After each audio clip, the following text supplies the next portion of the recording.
Tripunithura central തിയേറ്ററിലായിരുന്നു ഞാൻ ഈ cinema കണ്ടത്. ഇതിനു മുന്നേ ലാലേട്ടൻ്റെ ഒരു സിനിമ അവിടെ പോയി കണ്ടത് എലോൺ ആയിരുന്നു.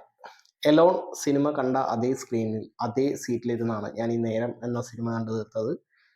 അന്ന് എലോൺ കണ്ടിറങ്ങിയപ്പോൾ എനിക്കുണ്ടായ കാര്യങ്ങൾ ഞാൻ വിശദീകരിച്ചുകൊണ്ടുള്ള ഒരു അനുഭവ സാക്ഷ്യം അല്ലെങ്കിൽ റിവ്യൂ എന്ന് പറയുന്ന ഒരു വീഡിയോ ഞാൻ ഈ ചാനലിൽ തന്നെ അപ്ലോഡ് ചെയ്തിട്ടുണ്ട്. അന്ന് ഞാൻ പറഞ്ഞ കാര്യമാണ്, സകല പ്രതീക്ഷയും കഴിഞ്ഞു. അതായത് ലാലേട്ടന് ഇനി തിരിച്ചുവരവ് എന്ന് പറയുന്ന സംഭവം ഇല്ല എന്ന്. അത് അദ്ദേഹത്തിൻ്റെ സ്റ്റാർഡത്തിൻ്റെ കാര്യത്തിലല്ല, അദ്ദേഹത്തിൻ്റെ പെർഫോമൻസിൻ്റെ കാര്യത്തിലാണ്. കാരണം ഇനി അദ്ദേഹത്തിന് ചെയ്യാൻ ഈ ലൂസിഫർ പോലെയുള്ള അനങ്ങാതെ നിൽക്കുന്ന റോളുകൾ, അല്ലെങ്കിൽ പഴയ ആ ഒരു നമ്മൾ കണ്ടിരിക്കുന്ന ആ ഒരു അഭിനയ പ്രതിഭ എന്നൊക്കെ നമ്മൾ പറയുന്ന ആ ഒരു ലാലേട്ടൻ ഇനി ഇല്ല എന്ന് തന്നെയായിരുന്നു ആ സിനിമ കണ്ട് ഇറങ്ങിയപ്പോൾ ഞാൻ പ്രതീക്ഷിച്ചത്. പക്ഷേ ഞാൻ സ്റ്റിൽ അത് മാറ്റി പറയുകയാണ്. ഒരുപാട് സന്തോഷമുണ്ട്. കാരണം ഇതിൽ വലിയ അഭിനയമോ കാര്യങ്ങളോ ലാലേട്ടൻ പൊളിച്ചടുക്കി കുറേ അധികം മൊമെന്റുകൾ ഒന്നുമല്ല, ചെറിയ ചെറിയ സംഭവങ്ങളേ ഉള്ളൂ. പക്ഷെ നിങ്ങൾ തിയേറ്ററിൽ നിന്ന് എക്സ്പീരിയൻസ് ചെയ്യുമ്പോൾ ഉണ്ടല്ലോ, ഉറപ്പായിട്ടും നിങ്ങളുടെ കണ്ണ് നിറയും. അതാണ് അതാണ് അത് നിങ്ങൾ കണ്ടു തന്നെ അനുഭവിക്കണം. പിന്നെ ഈ സിനിമയെ കുറിച്ച് മൊത്തത്തിൽ പറയുകയാണെന്നുണ്ടെങ്കിൽ ഇപ്പൊ തന്നെ എനിക്ക് എന്താണ് ഈ സിനിമ വന്നതെന്നുള്ള കാര്യം നിങ്ങൾക്ക് മനസ്സിലായിട്ടുണ്ട്. പെർഫോമൻസ് സൈഡ് പറയുകയാണെങ്കിൽ ഞാൻ സാധാരണ ലീഡ് ആക്ടേഴ്സിന്റെ കാര്യമല്ല എടുത്ത് പറയുന്നത്. വളരെ ചുരുക്കം ചില സിനിമകൾ മാത്രമേ അങ്ങനെ പറയാറുള്ളൂ.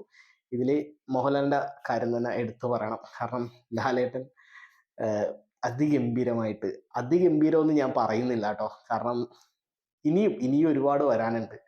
അപ്പോൾ ഇത് അതിലേക്കുള്ള വലിയൊരു തുടക്കമാവട്ടെ, ഒരു എന്താ പറയുക, ഒരു റീമാസ്റ്ററിങ് ആവട്ടെ എന്ന് മാത്രമേ ഞാൻ പറയുന്നുള്ളൂ, അല്ലെങ്കിൽ ആഗ്രഹിക്കുന്നുള്ളൂ. അത് എന്തായാലും എനിക്ക് ഈ സിനിമയിലൂടെ കിട്ടി. പിന്നെ പറയേണ്ടത് അനശ്വര രാജൻ്റെ പെർഫോമൻസ് ആണ്. ഗംഭീരം എന്ന് പറഞ്ഞാൽ പോരാ, ഇതുവരെ അവർ ചെയ്ത കഥാപാത്രങ്ങൾ ഏറ്റവും ഫൈനസ്റ്റ് ആയിട്ട് ചെയ്ത ഒരു കഥാപാത്രമായിട്ടാണ് എനിക്ക് ഫീൽ ചെയ്തത്. അത്രയും കിഡു പെർഫോമൻസ് ആയിരുന്നു.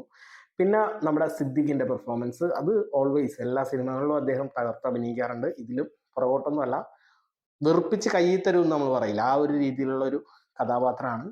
ആ കഥാപാത്രത്തിന് ഒരുപാട് റെപ്രസെൻറ്റേഷൻ കാര്യങ്ങളുണ്ട്. അതൊക്കെ നിങ്ങൾക്ക് മനസ്സിലായാലും ഈ സിനിമ മൊത്തത്തിൽ നിങ്ങൾക്ക് ഭയങ്കരമായിട്ട് എൻജോയ് ചെയ്തിരുന്ന് കാണാൻ പറ്റുന്ന രീതിയിലുള്ള ഒരു മേക്കിംഗ് ആണ് സിനിമ ചെയ്ത് വെച്ചിരിക്കുന്നത്. മൊത്തത്തിൽ സിനിമ ഒരു 70% കോടതിക്കകത്ത് തന്നെയാണ് സംഭവം നടക്കുന്നത്.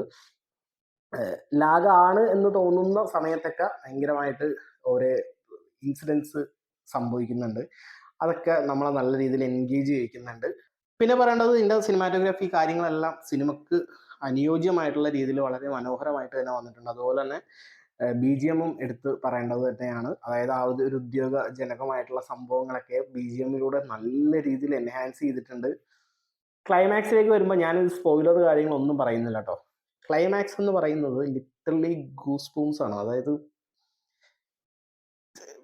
അത് അത് ഒരു വേറൊരു സാധനമാണ് ചെയ്തു വെച്ചേക്കുന്നത്. ഈ സിനിമ എന്ന് വെച്ച് കഴിഞ്ഞാൽ വേണമെങ്കിൽ മാത്രം നമുക്കൊരു പാരലൽ യൂണിവേഴ്സിൽ സംഭവിക്കുന്ന ദൃശ്യമാണെന്ന് വേണമെങ്കിൽ പറയാം. കാരണം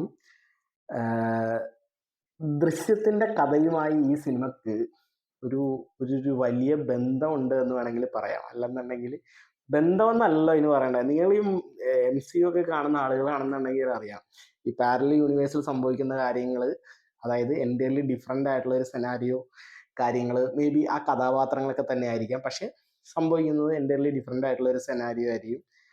അതുപോലത്തേക്കൊരു സംഭവം.